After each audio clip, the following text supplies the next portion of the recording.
제가 카톡 사진을 하나 보여드릴 텐데요. 제 카톡 배경인데요. 제 카톡 배경은 제가 이번에 학예수여식을 위해서 미국에 갔다가 콜로라도 스프링스에 있는 우리 박강규 목사님이 초청을 해서 그 지역을 갔다가 거기서 아주 명소인 미국 공군사관학교를 방문했어요. 그래서 그 내부가 너무 아름다워서 제가 사진을 찍었다가 제 카톡 배경으로 바꿨는데요. 여러분들 보시는 것처럼 저 채플은 굉장히 멋있고 웅장합니다. 근데 사람들이 저 앞에서 많이 사진을 찍는데요. 근데 실은 제가 저 모습만 보고 온 것이 아니라 그 밑에 있는 좀 사진을 하나 더 보여드릴 텐데요. 저 건물 밑에 뭐가 있냐면 뭔지 아세요? 한 곳은 불당이고요, 한 곳은 유대인들이 모이는 회당이었어요. 어떤 종교의 다양성을 존중한다는 차원에서 저것이 같이 있었는데, 그런 차원에서는 제가 이해를 하면서도 우리의 신앙의 본질을 잃게 되면 아무리 웅장하고 화려한 건물이 있다 할지라도 저 밑에 있는 불당이 저곳에서 올라와서 예배를 드릴 수도 있겠다라는 생각을 해보게 되었습니다. 실제로 서구는 그렇게 되고 있죠. 중세시대 때 그 화려하고 웅장하게 지어졌던 건물들이 지금은 모슬렘들의 예배처로 사용되고 있습니다. 그래서 저는 그 모습을 보면서 제가 카톡 배경을 바뀌면서 홀리 이노베이션이라는 말을 거기다 써놨어요. 우리 교회적으로는 단순히 어떤 리더십이 교체됐기 때문에 교회를 새롭게 하고 어떤 환경을 바꾼다는 차원이 아니라, 교회가 주님의 교회로서, 특별히 신부로서의 거룩성이란 정체성과 그 사명 감당을 늘 기억하면서 혁신되지 않으면 교회의 생명력을 잃어버릴 수 있기 때문에 우리는 계속해서 교회의 정체성과 사명 감당을 위해서 우리는 거룩한 혁신을 해야 합니다. 이를 위해서 지난 3주간 동안 함께 말씀을 나누면서 우리는 말씀의 정도에서 벗어나지 아니하고 한눈 팔지 말아야 된다고 말씀을 함께 나누었고요. 또 비전이 없는 개인이나 공동체는 하나님께 주신 시간과 자원을 낭비할 수 있기 때문에 우리는 성경적인 비전을 가져야 될 것을 함께 나누었습니다.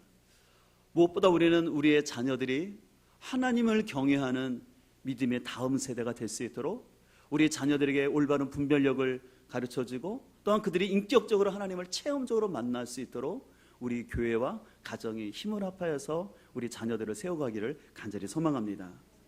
근데 이 모든 것들이 이루어지기 위해서 필요한 것이 있는데요, 그것은 바로 순종과 헌신입니다. 근데 하지만 오늘날 시대에 이런 순종이나 헌신이라는 단어는요, 굉장히 인기가 없는 단어입니다. 순종하면 뭔가 손해보는 것 같고 뭔가 나약한 사람처럼 느껴지는 게 사실입니다. 또 희생에 대한 데는 부담감이 있고요. 또 오늘날 같이 자율성의 시대에 뭔가에 순종한다는 것은 뭔가 나약한 사람처럼 느껴집니다. 그러나 이 세상에 어떤 사람이나 가정이나 공동체도 헌신과 순종 없이 제대로 세워지는 것은 없습니다. 교회도 마찬가지입니다. 아무리 좋은 말씀, 또 아무리 건강한 성경적 비전, 또한 다음 세대를 세워야 된다는 것은 안다 할지라도 우리가 순종하지 않고 헌신하지 않으면 그것은 물거품이요 그림의 떡이 될 수가 있는 것이죠. 그래서 타하메르라는 사람은 이런 말을 했습니다. 순종은 나의 영혼의 약함을 표시하는 것이 아니라 도리어 굳센 영혼의 증거라는 것이에요. 나약한 사람이 순종하는 사람이 아니라 마음속에 굳건한 확신이 있는 사람, 바른 진리 가운데 서 있는 사람이 순종할 수 있다는 것입니다. 중요한 것은 제가 자주 이용하는 것처럼 파스칼이 말했듯이 올바른 분에게 순종하는 것이 올바른 순종임을 기억하면서 우리는 억지로 하는 순종이 아닌 분별력 있는 바른 순종을 해야 할 줄 믿습니다. 그렇다면 우리가 거룩한 혁신을 위해서 어떻게 순종해야 될까요? 그것은 첫 번째, 우리는 하나님 말씀에 따라서 순종을 해야 합니다. 오늘 본문 10절은 이렇게 말씀하고 있습니다. 이에 여호수아가 그 백성의 관리들에게 명령하여 이르되 진중에 두루다니며 그 백성에게 명령하여 이르기를 양식을 준비하라. 사흘 안에 너희가 이 요단을 건너 너희의 하나님 여호와께서 너희에게 주사 차지하게 하시는 땅을 차지하기 위하여 들어갈 것임이라고 얘기합니다. 오늘 여호수아는요, 그 지도자들을 모아놓고 이제 사흘 안에 이 요단강을 건너서 가나안 땅에 들어갈 것을 백성들에게 전하라고 명령을 했습니다. 그런데 이 명령은 여호수아 개인의 비전과 꿈이 아니라 바로 하나님이 이전에 특별히 그들의 조상 아브라함부터 그의 믿음의 조상들을 통해서 말씀하셨던 그 말씀을 하나님께서 오늘 이루시겠다라는 것입니다. 그래서 13절에 이렇게 말씀합니다.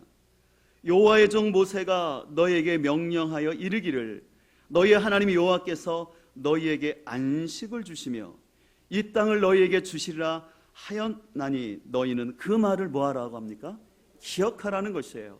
여기서 안식이라고 말하는데 이 안식은 이스라엘 백성들이 가나안 땅을 점령하고 그 승리를 통해서 그들이 누리게 될 땅의 분배를 말하는 것입니다. 근데 이 안식과 쉼은 그냥 이루어지는 것이 아니라 하나님께서 하셨던 말씀을 기억하고 순종하면서 가나안 점령이라는 싸움을 한 사람만이 누릴 수 있는 것입니다. 근데 실은 이 말씀은요, 이스라엘 백성들에게 굉장히 부담스러운 말씀이었어요. 왜냐하면 그들은 40년 동안 광야에서 걷는 훈련을 많이 했지만 그들은 한 번도 제대로 된 싸움을 한 적도 없고 군사훈련을 한 적도 없고 변변한 무기도 없었습니다. 근데 하나님은 말씀하십니다. 너희들의 전략이나 병력을 가지고 이 가나안 땅을 점령하는 것이 아니라 하나님의 약속하신 말씀이 있기 때문에 하나님 그 말씀으로 이루겠다라고 말씀하는 것이었습니다. 그래서 오늘 이스라엘 백성들에게 필요한 것은 군사력과 힘이 아니라 하나님의 말씀을 잘 기억하는 것입니다. 그리고 하신 말씀대로 순종하며 나가는 것이 필요했습니다. 그래서 그들이 이제 가나안 땅을 점령하는데 실은 그들이 하나님의 말씀대로 순종하는 것이 결코 쉽지는 않았어요. 대표적으로 여러분들 첫 번째 성인 여리고성을 점령하는데 하나님께서 어떻게 말씀하셨죠? 창으로 점령하라고요? 아니었어요. 단순히 여리고성을 돌기만 하라는 것이었습니다. 여러분 이게 말이 됩니까? 그 말이 안 되죠. 아마 개중에는 이 말이 말도 안 된다고 그 중에 똑똑한 사람들은 와 말도 안 되고 막 얘기를 했을 것 같아요. 근데 그거 하나님은 아시고 뭐라고 말씀하셨어요?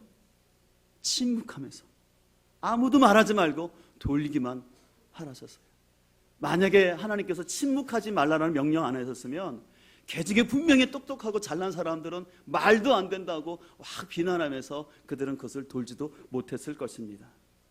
그러나 그들은 어떻습니까? 그저 하나님의 말씀대로 침묵하고 돌았을 때 여리고성이 무너졌다고 성경은 말씀하고 있습니다. 그러나 점점 우리들은 이런 말씀을 오늘날에는 이거는 그냥 성경에 써 있으니까 그렇지 오늘 같은 데는 말이 안 됩니다 라고 생각하면서 점점점 하나님의 말씀을 타협하고 인간적인 방법에서 말씀을 해석하려는 경우가 있습니다. 그러다 보니까 우리는 하나님 말씀을 곧대로 믿기보다는 또 하나님 말씀을 그대로 다 믿기보다는 내가 듣기에 좋은 말씀은 듣지만 불편한 말씀은 안 들으려고 해요. 그래서 자꾸 오늘날 우리의 신앙 가운데는 그냥 부담 없이 나에게 위로가 되는 말씀, 어떻게 보면 누워서 떡 먹기 같은 말씀만 좋아하는 것이 현대인의 모습인 것 같아요. 그러나 여러분 기억하십시오. 하나님의 말씀은 결코 누워서 떡 먹기 같은 그런 말씀은 없어요. 만약에 그런 말씀이 있다면 그건 사단이 주는 거짓된 메시지입니다. 요즘 인터넷을 보게 되면 기독교와 관련된 많은 영상들과 메시지들이 나오고 있는데요. 저도 가끔씩 보는데 어느 때는 가슴을 섬뜩하게 하는 그런 내용들이 있어요. 자극적인 영상과 함께 성도들의 믿음에 연약한 사람들의 믿음을 약화시킬 수 있는 내용들이 너무나 많이 있어요. 그 영상들 가운데는 어떤 성도들에게 신앙의 부담을 전혀 주지 않기 위해서 오늘날 같은 시대에는 주일 성수라는 개념은 없는 것이다. 그리고 굳이 우리가 교회에 소속될 필요가 없고 그냥 마음에 맞는 사람끼리 교제해도 되고 그리고 내가 나는 사람에게 착한 일을 하면 되는 것이지 굳이 교회에 매일 필요가 없다라는 얘기들을 합니다. 또 심지어는 11조 같은 거는 구약의 율법으로서 폐지되었기 때문에 11조를 강조하는 목회자나 교회는 건전하지 않은 교회다라는 식으로도 얘기하는 것들이 있습니다. 심지어는 동성애조차도 죄가 아니라고 얘기를 하면서 동성애를 반대하는 활동들을 하는 그런 것들을 계속해서 비난하는 기사를 올리는 기독교 언론 단체도 있습니다. 그러면서 그들이 이렇게 말합니다. 그들은 교회를 개혁한다라고 하면서 오히려 반성경적인 메시지들을 끊임없이 올려놓은 것을 봤을 때 참 우리에게는 분별이 필요한 것을 보게 됩니다. 우리는 이런 부분에서요, 하나님의 말씀을 잘 분별하면서 들어야지 내 신앙생활을 그냥 편하게 할 수 있는 데만 생각하다 보면은 나도 모르게 잘못하면 가난한 성도가 될 수가 있습니다. 그래서 우리는 인터넷을 통해서 또 유튜브를 통해서 수많은 메시지와 정보들을 얻는데 거기서 우리는 하나님의 말씀을 잘 분별해야 합니다. 반성경적 가르침이나 기복주의나 번영신앙을 쫓아가지 말고 우리는 하나님의 말씀을 잘 붙들어야 돼요. 그래서 하나님의 말씀은요, 때로는 나에게 위로도 되지만 때로는 하나님의 말씀은 나에게 강한 회개를 일으키게 해요. 그래서 내 죄를 보게 하고, 그래서 하나님의 거룩한 진리의 빛이 우리 심령 가운데 들어올 때 내가 죄로 깨닫지 못하던 것이 죄로 깨닫게 되게 됩니다. 그러면서 하나님께서 내 마음에 거룩한 열정을 줘요. 예전에는 이렇게 살고자 하는 삶을 내가 무시했고 하찮은 삶이라고 말했는데, 내가 경건하게 살아가고 믿음의 후손을 키우기 위해서 내가 희생하는 것이 얼마나 가치 있는 것인지를 깨닫게 해준다는 거예요. 그랬을 때 우리는 그 말씀을 붙잡고 나갈 수 있는 우리가 되기를 간절히 소망합니다. 여러분은 요즘 어떤 메시지에 기울이고 어떤 메시지를 따라가고 있습니까? 바라옵기는 여러분들이 하나님 말씀에 따라 순종할 수 있기를 소망합니다. 두 번째로 우리는 말씀에 대한 순종은 지도자에 대한 순종으로 이어져야 합니다. 오늘 16절에 이렇게 말씀하고 있습니다. 그들이 여호수아에게 대답하여 이르되 당신이 우리에게 명령하신 것은 우리가 다 행할 것이요 당신이 우리를 보내시는 곳에는 우리가 가리이다. 우리는 범사에 모세에게 순종한 같이 당신에게 순종하려니와 오직 당신의 하나님 여호와께서 모세와 함께 계시던 것 같이 당신과 함께 계시기를 원하나이다. 오늘 여호수아가 하나님의 명령을 전하자 이스라엘 백성들의 리더들은 다 순종하겠다라고 얘기합니다. 그러면서 17절을 얘기하는데, 근데 실은 제가 설교를 준비하다가 이 17절 보면서 좀 의문이 생겼어요. 왜냐하면 10절에 다시 보세요. 우리는 범사에 어떻게 했습니까? 모세에 순종한 같이. 범사에 모세에 순종했다고 하는데요, 여러분 성경을 아는 사람들은 실은 이스라엘 백성들은 범사에 순종한 것이 아니라 범사에 불평했던 거 아시지 않습니까? 광야에서 먹을 게 없다고, 물이 없다고 원망 불평하지 않았습니까? 또 모세가 구스 여인과 결혼했다고 그 친족들을 비롯하여서 그 리더십들이 반기를 들면서 하나님이 모세하고만 말씀하느냐, 우리와도 말씀하신다 하고, 심지어는 여러분 잘 아는 것처럼 가데스 바냐에서 12명의 정탐꾼의 보고가 있은 다음에는 그 보고를 들은 다음에는 돌을 들어서 모세를 치려고 했던 것 아니겠습니까? 그렇게 행동했던 그들이 범사의 모세에게 순종했다는 말이에요. 그래서 제가 말씀을 묵상하면서, 아니 이 사람들이 지금 거짓말하고 있는 건가? 왜 이런 표현을 했을까? 가만히 생각을 했는데, 여기서 모세에게 범사에 청종했다는 것은 뭐냐면, 이스라엘 백성들이 실제로 모세에게 잘 순종하지 않은 것은 사실이지만 그럼에도 불구하고 백성들은요, 모세를 하나님이 세우신 지도자로 인식하고 있었다라는 것이에요. 그래서 오늘 18절 이렇게 그래서 말하는 거예요. 누구든지 당신의 명령을 거역하며 당신의 말씀을 순종하지 아니하는 자는 죽임을 당하느니 오직 강하고 담대하소서. 이것은 뭐냐면 이스라엘 백성들이 여호수아를 하나님이 세우신 리더십으로 인정하고 그들이 모세에게 순종했던 것처럼 여호수아에게도 순종하며 따르겠다라고 말하는 것입니다. 어떤 사람은 이렇게 말하는 사람들이 있어요. 자신은 하나님께만 오직 순종하지 사람에게는 순종하지 않는다고 말합니다. 근데 그럴듯한 말 같지만 실은 틀린 말입니다. 왜냐하면 하나님의 말씀에 순종하는 사람의 특징은 뭐냐면 하나님이 세우신 지도자에 대해서도 잘 순종하기 때문에 그렇습니다. 우리 속담에 이런 말이 있죠. 구간이 명간이라는 말이 있습니다. 근데 이 구간이 명간이라는 말을 우리가 잘 사용해야 되는데요, 우리는 구간이 명간이라는 말을 쓰는 사람들의 그 태도를 볼 필요가 있는데, 뭐냐면은 구간이 있을 때는 막상 순종하지 않다가 새로운 지도자가 오면 또 구간이 명간이라는 말을 통해서 또 새로운 지도자에게도 봉사를 순종하지 않는다라는 것이에요. 근데 순종을 잘하는 사람은요, 구간이었을 때도 잘 순종합니다. 또한 새로운 지도자가 와도 잘 순종합니다. 그래서 제가 신앙생활하면서 그것을 보게 된 것 같아요. 어떤 지도자가 있든지 간에 잘 순종했던 사람은요, 그 다음 리더십이 와도 잘 순종해요. 근데 구관이 있을 때도 불순종하고 그 구관을 힘들게 했던 사람은요, 새로운 지도자가 와도 또 순종하지 않으면서 아까 같이 속단처럼 구관이 명관이다 그런 말만 하고 다니면서 이상한 행동을 한다라는 것입니다. 여러분, 우리는 잘 기억을 해야 됩니다.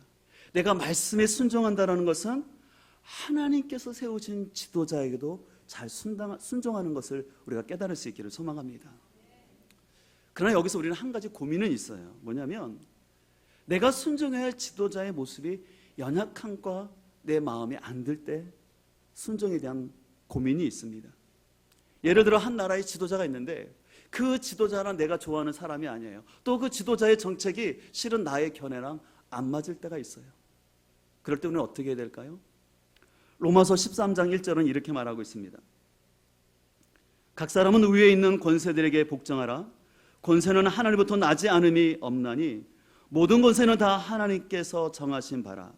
그러므로 권세를 거스리는 자는 하나님의 명을 거스림이니 거스리는 자들은 심판을 자취하리라.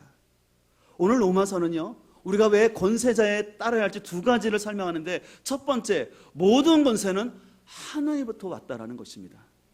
두 번째, 그 권세자를 통해서 사회 질서가 유지되기 때문에 너희들은 그 권세자에게 순종하라는 것입니다. 여러분들 다 아시다시피 사도 바울이 로마서를 기록할 때 실은 사도 바울을 비롯하여서 많은 그리스도인들은 로마 황제로부터 핍박을 받고 있는 상황이었습니다.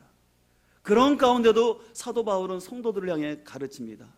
로마 황제에 저항할 것이 아니라 그 권세까지도 하나님이 세우셨기 때문에 권세를 인정하고 순종하라는 것이죠. 그래서 우리는 지도자의 가르침이 하나님 말씀에 벗어나지 않는 한 우리는 순종해야 할 줄 믿습니다. 우리가 계속해서 묵상하고 있는 히브리서를 보게 되면 히브리서 13장 17절은 다음과 같이 말씀하고 있습니다. 세 번역인데요, 여러분의 지도자의 말을 곧이 듣고 그들에게 복종하십시오. 그들은 여러분의 영혼을 지키는 사람들이요 이 일을 장차 하나님께 보고 드릴 사람들입니다. 그러므로 여러분은 그들의 기쁜 마음으로 이 일을 하게 하고 탄식하면서 하지 않게 해 주십시오. 그들이 탄식하면서 일하는 것은 여러분에게 유익이 되지 못합니다. 오늘 히브리서 저자는요, 하나님이 세우신 영적 지도자들은 바로 성도들의 영혼을 지키는 사람들이라고 말합니다. 그리고 그들이 어떻게 가르쳤고 또한 성도들이 어떻게 반응했는지를 다 하나님께 보고할 사람들이라고 얘기합니다. 그렇기 때문에 히브리서자는 지도자들이 여러분을 섬길 때 탄식함으로 섬기지 않도록 하라는 것입니다. 왜냐하면 지도자들이 여러분을 섬길 때 여러분의 모습 때문에 탄식하면서 섬기면 결코 여러분들에게 유익함이 없다라고 얘기합니다. 요즘 저 개인적으로요, 조나단 에드워즈라는 분에 대해서 참 관심을 갖고 이분이 쓴 책들을 계속해서 보고 있는데요, 이 조나단 에드워즈는요, 미국 교회사에 있어서 너무나 존경받는 사상가였고 부흥사였고 또한 교회를 아주 부흥시켰던 위대한 분이세요. 근데 이분이 23년간 목회하셨던 노샘프턴 교회에서 해임을 당하고 말았어요. 그 이유는 뭐냐면 이 조나단 에드워드 목사님이 그 성도들의 회원권을 굉장히 강조하면서 아무나 성찬식에 참여하는 것이 아니라 정확히 침례와 세례를 받고 올바른 신앙생활을 하는 사람들이 성찬에 참여할 수 있다고 하는 거예요. 그러니까 성도들 가운데 자꾸 반발이 일어나는 거예요. 아니 목사님, 그렇게 하면 우리 신앙생활 너무 부담스럽습니다. 그래서 결국은 투표를 통해서 이 목사님을 해임시키고 말았어요. 그리고 해임이 결정된 날 마지막 주에 이 조나단 에드워드 목사님이 지금 나오시는 것처럼 심판날 다시 만날 분쟁하는 목사와 교인들이라는 아주 유명한 설교를 했습니다. 화면을 내려주시고요. 조나단 에드워드 목사님은 이런 얘기를 했어요. 목회자와 교인의 관계는 그 어떤 모임 관계보다 참 귀하고 아름다운 관계인데, 그러나 때때로 이 모임이, 이 관계가 깨어지면 그 어떤 모임보다도 어떤 관계보다 너무 비참하다라고 얘기하는 거예요. 그래서 교인과 목회자 간에는 여러 분쟁의 요소들이 있는데 어떤 교리적인 결의의 차이로, 어떤 교회 행정에 대한 문제로, 아니면 교회 재정에 대한 문제로 분쟁이 나타날 수 있는데 그것을 잘 해결하지 못하면 서로에게 상처가 되는 헤어짐이 있을 수 있다라고 얘기합니다. 그러면서 에드워드 목사님은 분명히 얘기를 하는 거예요. 그래서 분쟁하는 목회자들과 교인들은 한번 갈라지지만 그것으로 끝나는 것이 아니라 다시 만난다는 거예요. 누구 앞에서요? 하나님 앞에서. 하나님의 심판대 앞에서 만난다는 것입니다. 그래서 목회자는 성도들에게 올바르게 하나님의 말씀을 가르쳤고 가르친 대로 바로 살았는지를, 또한 성도들은 그 말씀을 어떻게 받아들였고 어떻게 반응했는지, 그거에 따라서 공의로운 하나님의 심판이 있을 것을 에드워즈 목사님은 얘기했던 것이에요. 저는 개인적으로 요즘 이 에드워즈 목사님과 관련된 책들을 많이 읽으면서 굉장히 많이 도전이 되더라고요. 제가 만약에 해임당하고 교회를 사임하는 날, 감정적인 설교가 아니라 정확하게 하나님의 말씀에 따라 성도들에게 해야 할 말은 하고 떠날 수 있는 목회자일까? 전 개인적으로 이 에드워드 목사님을 제가 존경하면서 계속해서 이분의 사상 속에서 저희 신앙을 점검하고 또 세워가고 있습니다. 여러분 잘 아는 것처럼 이 조나단 에드워드 목사님의 가문은 여러분 잘 아시는 것처럼 그 가문을 통해서 부통령과 또 수많은 국회의원들, 또 의사들과 변호사들, 너무나 많은 좋은 사람들이, 후손들이 나와서 미국 사회에 선한 영향력을 끼쳤던 것을 알 수가 있습니다. 간혹 우리 가운데는 왜곡된 권위주의에 대한 상처나 피해의식으로 인해서 어떤 권위나 순종이라는 말을 들었을 때 굉장히 거부감을 갖는 사람들이 있습니다. 그러나 존 비비어라는 사람은 순종이라는 책에서 이렇게 말했습니다. 순종은 영원한 보호의 길이며 안식의 길이라는 것입니다. 여러분 이거 굉장히 중요해요. 하나님이 세우신 권위 앞에 순종할 때 우리가 보호를 받을 수 있다는 것이에요. 그것이 안식이라는 것입니다. 저는 여러분들이 성경적인 순종의 가치를 잘 알 수 있기를 소망합니다. 그래서 여러분들 하나님이 세우신 권위자 앞에 있는 것이 얼마나 축복인지를 깨달을 수 있기를 소망합니다. 그래서 혹시 여러분 안에 권위자로 받았던 상처와 피해의식이 있다면 그것들을 예수 그리스도 앞에서 고백하고 치유받음으로 인하여서 여러분들이 성숙한 사람이 되기를 간절히 소망합니다. 순종의 차원이 깊어질수록 우리의 믿음도 커진다라는 말처럼 여러분의 순종의 태도를 통해서 여러분의 신앙이 더욱더 성숙해 갈 수 있기를 소망합니다. 끝으로 우리는 하나님의 말씀에 따라서 또 지도자에 대해서 순종할 뿐만 아니라 우리는 공동체 가운데서 서로 순종을 해야 합니다. 오늘 14절은 이렇게 말하고 있습니다. 너희의 처자와 가축은 모세가 너희에게 준 요단 이쪽 땅에 머무려니와 너희 모든 용사들은 무장하고 너희의 형제보다 앞서 건너가서 그들을 돕되. 이때 이스라엘 땅은요 요단강을 기점으로 동편과 서편으로 나눴는데 지금 말하는 것은 요단 동편을 말하는 거예요. 그래서 이 요단 동편에 있는 루벤, 갓, 므낫세 반지파는 이미 하나님께서 약속하신 땅을 분배해 받았어요. 그래서 그들은 어떻게 보면 더 이상 가나안 땅을 향해서 갈 필요가 없었습니다. 근데 오늘 여호수아는요 하나님께서 너희에게 분명히 약속하신 땅을 주셨는데, 그래서 너희가 안식을 누리고 있는데 너희들만 그 땅에서 안식하고 편히 있지 말고 다른 너희 형제들도 저 가나안 땅 넘어서 그 요단강 건너서 가나안 땅에서 안식을 취할 수 있도록 너희가 도와주되, 너희가 솔선수범해서 형제들도 먼저 가서 도와주라는 것이에요. 그리고 전쟁을 마친 다음에 너희 땅으로 다시 돌아와서 이곳에서 너희들 안식하며 살라라는 것입니다. 그랬을 때 16절에 이렇게 말합니다. 그들이 여호수아에게 대답하여 이르되 당신이 우리에게 명령하신 것은 우리가 다 행할 것이요 당신이 우리를 보내시는 곳에는 우리가 가리이다.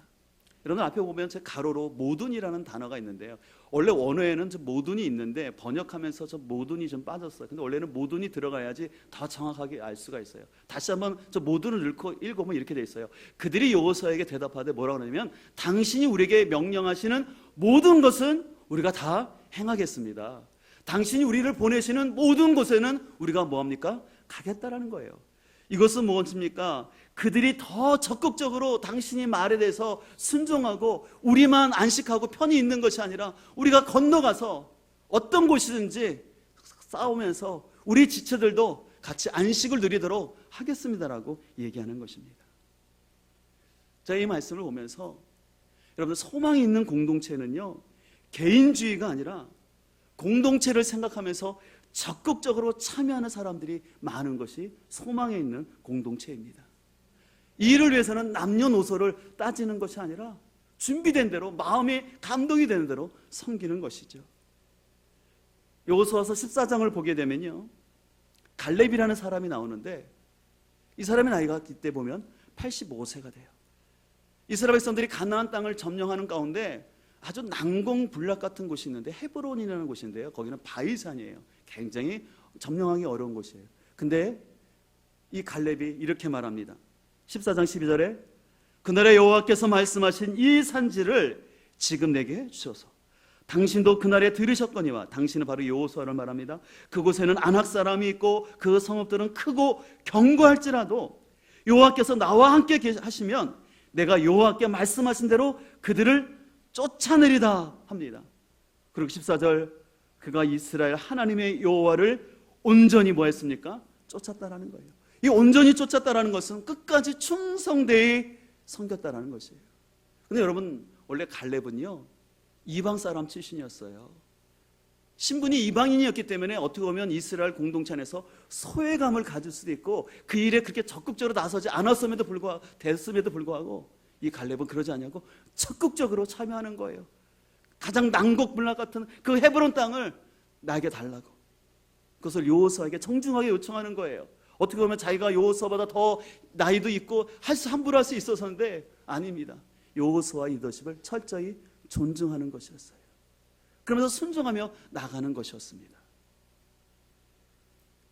저는 이 갈렙의 모습을 보면서 어른은 굳은 일을 하는 사람이구나. 설서운 수범에서 마지막까지 하는 것이 어른이구나라는 걸 저는 깨닫게 되었습니다.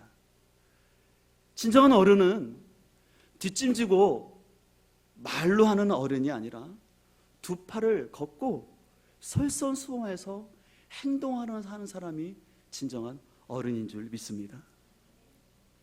자, 우리 교회에서 사역을 할 때마다, 또 교회에서 행사를 할 때마다 우리 교회는 이런 차원에서 성숙한 어른들이 계심을 너무 감사를 드려요. 교회 행사가 있을 때마다 거리도 불편하고 교통도 불편하도 불구하고 우리 권사님들이 오시고, 또한 모든 일들을 마지막까지 정리하시고 마무리하시는 그런 권사님들을 볼 때마다 너무나 감사가 생깁니다. 그래서 제가 마음속으로 진짜 고개가 숙여져요. 참, 저 권사님, 저 장로님은 진짜 하나님 앞에 섰을 때 저보다 더 귀한 상급과 하나님 앞에 인정받는 귀한 분들이구나 라는 생각을 갖게 됩니다. 그래서 저는 앞으로 계속해서 우리 교회 공동체가 이런 성숙한 어른이 있는 공동체가 되기를 간절히 소망합니다. 요즘 사회는 점점 이기적인 사회입니다. 그냥 개인적인 관심, 나 가족밖에, 우리 가족밖에 모르는 시대입니다.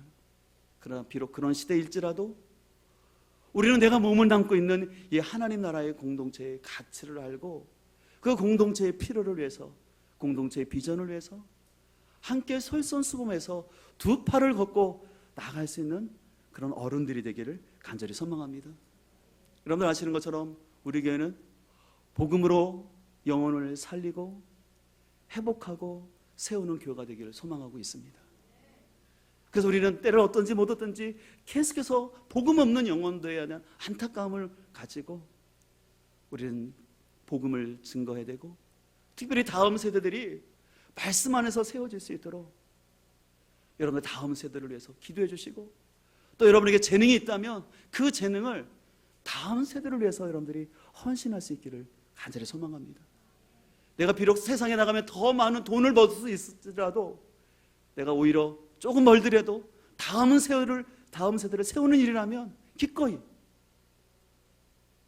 헌신하며 나아갈 수 있는 우리가 되길 간절히 소망합니다.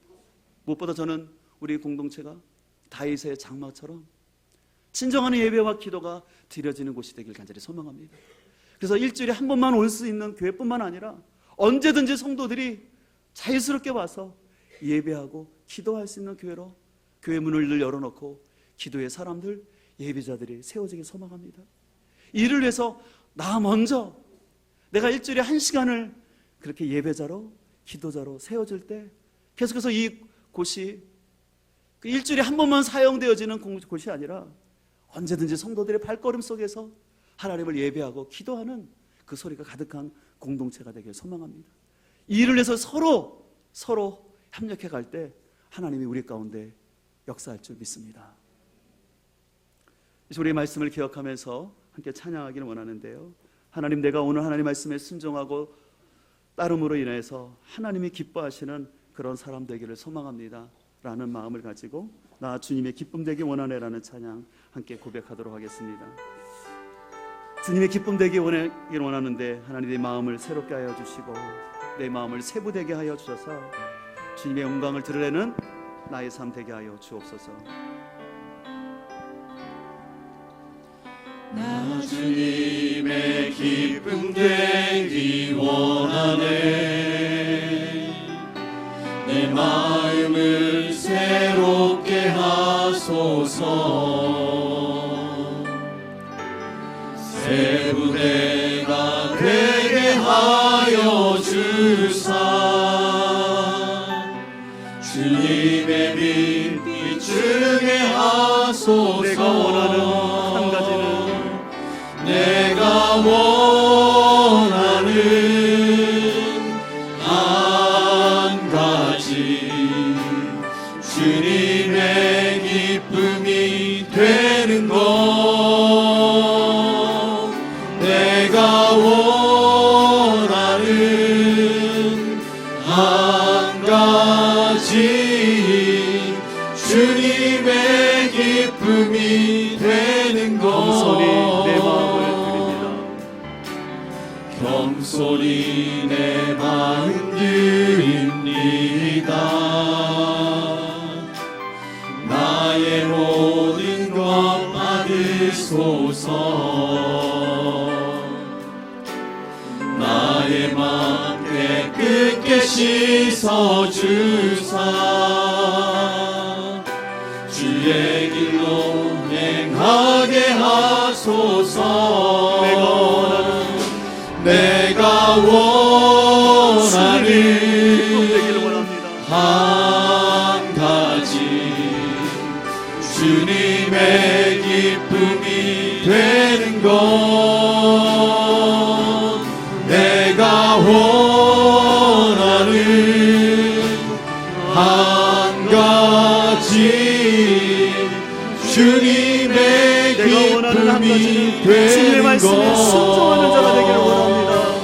내가 원하는 순종하는 자 되게 하소서. 한 가지 주님의 기쁨이 되는 것. 내가 원하는 한 가지 주님의 기쁨이 되는 것. 이 시간 우리 기도하며 나갈 때 요즘 여러분들은 어떤 메시지, 어떤 것을 따르고 순종하고 있습니까? 우리가 수많은 메시지와 수많은 영상을 보지만 우리가 따라야 될 것은 오직 살아계신 하나님의 말씀인 줄 믿습니다. 또 하나님의 말씀을 순종하는 사람은 하나님이 세우신 지도자의 권위 안에서 순종하는 사람인 줄 믿습니다. 여러분들은 목장 안에서 목자에 대해서 잘 순종하고 있습니까? 여러분들은 사역팀 안에서 사역 리더에게 온전한 순종의 모습을 가지고 섬기고 있습니까? 하나님께서 세우신 권위를 인정하는 것이 축복이요 보호의 길임을 우리가 기억하기를 소망합니다. 또한 나는 내 자신만, 우리 가족만 아는 사람이 아니라 교회의 비전과 필요를 알고 함께 솔선수범해서 온전히 쫓아가는 그런 사람 되기를 소망합니다. 주님, 하나님의 몸된 교회를 향한 비전을 알게 해주시고 같이 동참하며 하나님의 나라를 이루어가게 하여 주시옵소서. 그래서 주님의 기쁨된, 주님이 인정하는 사람, 그래서 마지막 주님 앞에 섰을 때 귀한 칭찬과 상급받는 우리의 삶 되게 하여 주시옵소서. 이 시간 말씀을 기억하며 주여 한번 부르고 통성으로 기도합니다.